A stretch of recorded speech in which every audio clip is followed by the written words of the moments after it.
Back to New World Next Week. I'm James Corbett of CorbettReport.com.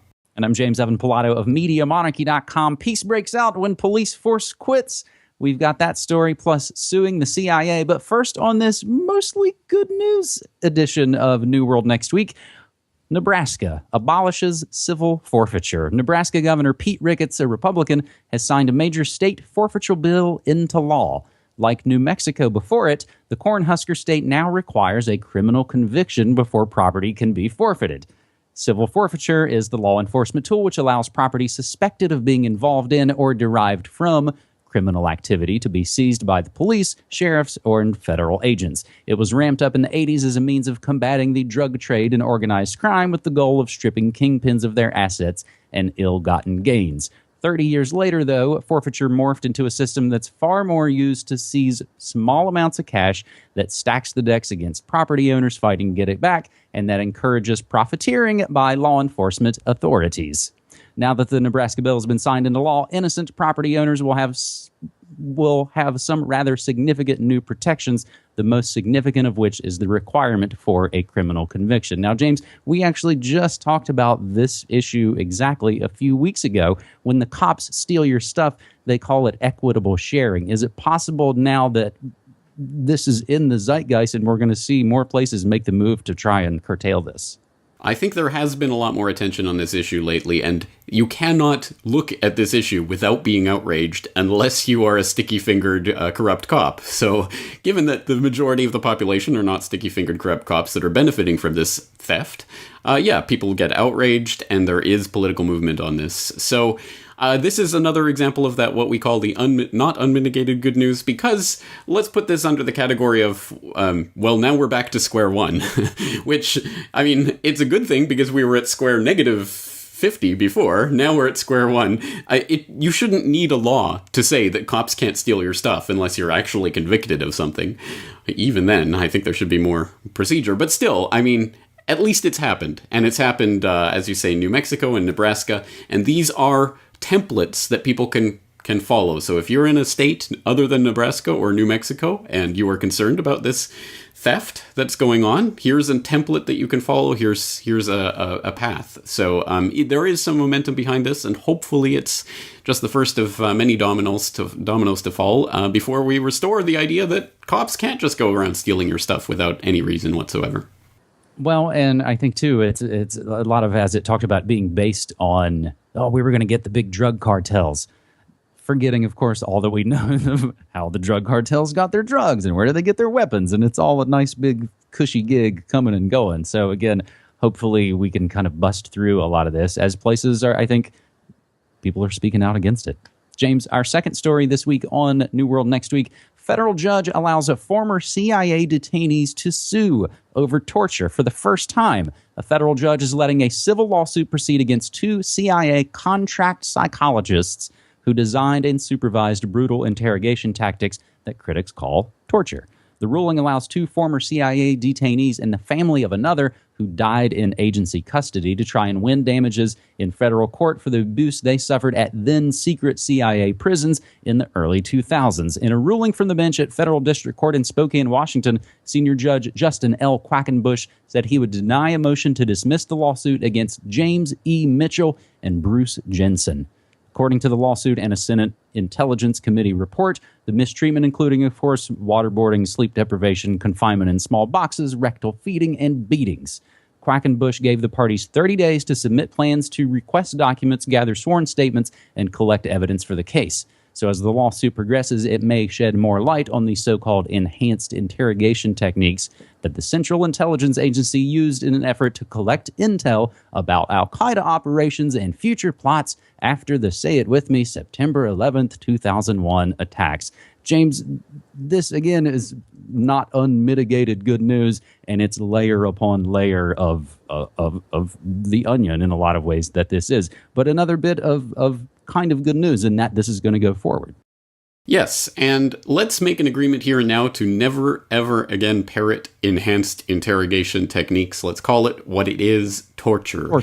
And yes, exactly. So we've seen the way this is rolled out. It was psychologically prepared with 24 and stories like that, with Jack Bauer heroically torturing the bad terrorists to get the information in the nick of the time because of the ticking time bomb.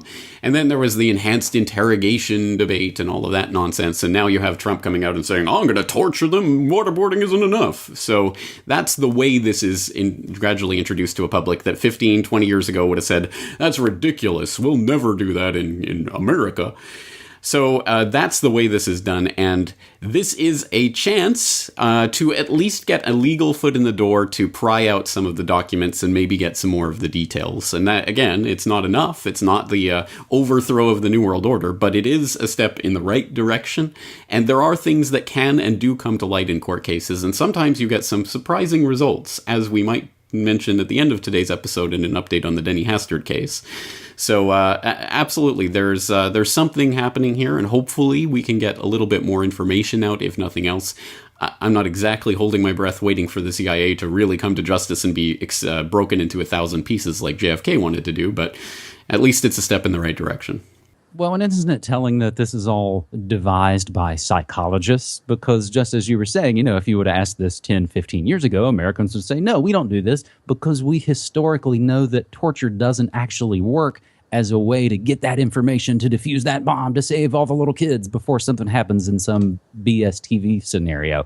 They do it to send a signal that we will torture and kill you. We do not care as an empire. I think it's that it is a psychological warfare operation to sort of show the enemy of what we're actually capable of. And again, I think all through the Bush years and now through the Obama years, I think has been this kind of systematic destruction of what used to be Republican and what used to be a Democrat. And they all kind of now meet in the squishy New World Order middle, James. Yeah, and let's not forget who the enemy of the CIA is. It's everyone who doesn't agree with them, anyone who would be a potential roadblock in their agenda, regardless of whether they're someone in the Middle East or whether they're someone in Nebraska or anywhere else. So that's what it amounts to. It's a war on everyone, including you, whoever you are watching this. And who created Al-Qaeda? Who helped create ISIS? Again, it's this insane sort of circular logic that there's any number of ways you can pick these stories apart, even from the way they sort of officially tell the stories themselves. Our third and final story this week, James, you tweeted, and I've seen lots of stories covering this again because I think it excites people when they see this kind of story. And even as we were prepping the show notes for this episode, James, one of my pages kind of reloaded and I saw even a new video talking about this story out of Colorado where an entire police force quit and the town didn't descend into chaos. Without giving any reason whatsoever, the entire Green Mountain Police Department in Colorado quit.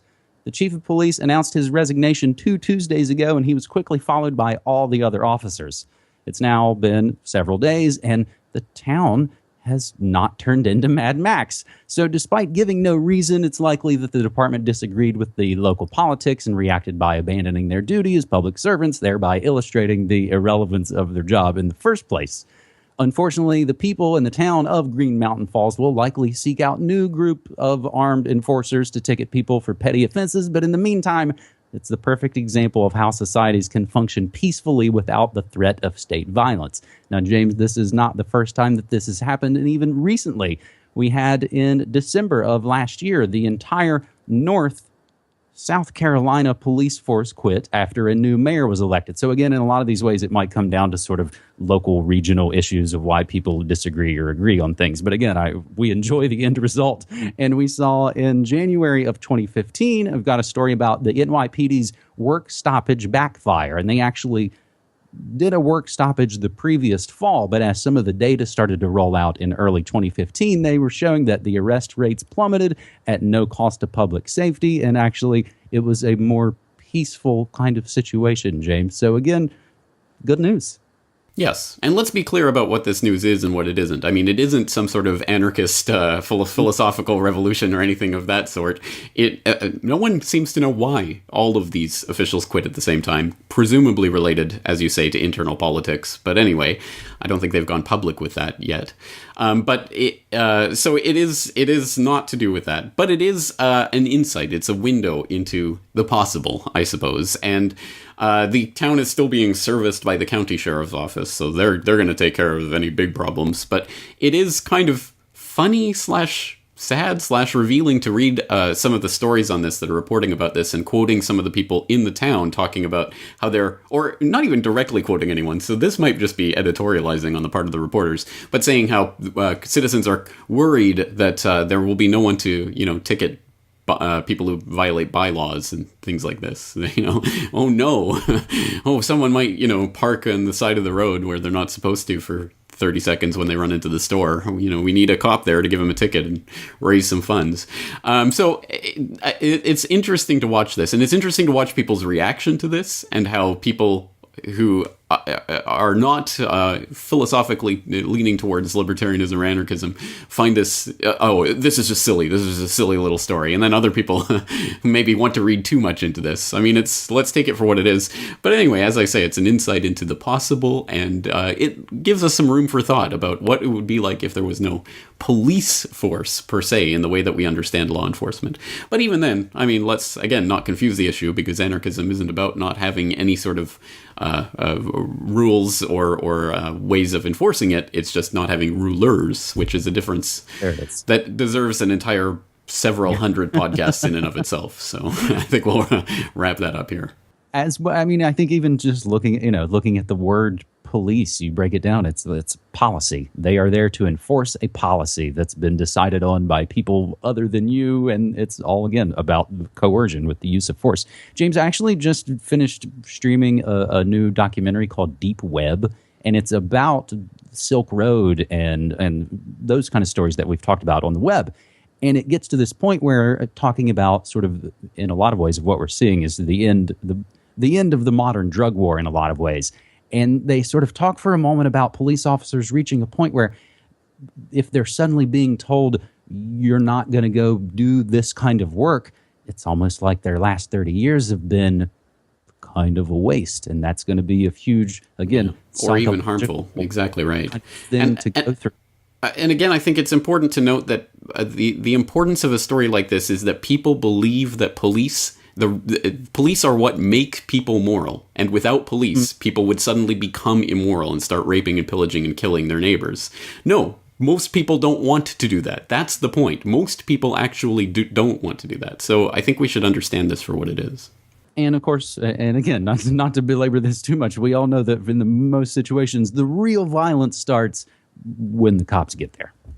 James, we've got a couple of other kind of good news next week headlines I can throw in here as well. And my latest episode of Good News Next Week, court says cops can't look at your phone. That's without a warrant, at least. And the LA Times got punked by the Yes Men, and Chicago College is turned a football field into something very useful. A couple of other stories, James, 8 revelations from 2016 that completely vindicate conspiracy theorists. That one written by our friend Claire Burnish. And we learn from a NASA study finding breaking news, James. Get this, newsflash. Carbon dioxide helps make the Earth green. Who would have thunk it? News at 11. Yeah, exactly. So those are some of the good news headlines we're looking at, and there is a trove of news that you can always find using hashtag New World next week. So many stories and a lot of things going on, and James, maybe in some ways sneaking in kind of a good news episode before things might get really bad news as we head into May and head into summer of 2016. But you made a note about Hastert, and we saw that story break this morning. If you want to comment on that. I just want people to look at the story. We'll include a link in the show notes so you can go read it. The judge made a judgment in that they were only trying him for his structured withdrawals, evading money from the cops kind of thing. But the judge was commenting that he is a serial child molester, and saying it was disgusting the way he tried to accuse one of the boys that he raped of extorting him. So the judge made some very clear statements there, but they can only sentence him for that, so it's for a year and a half. Anyway, I'm sure I'll be covering this in the coming days, so stay tuned for that.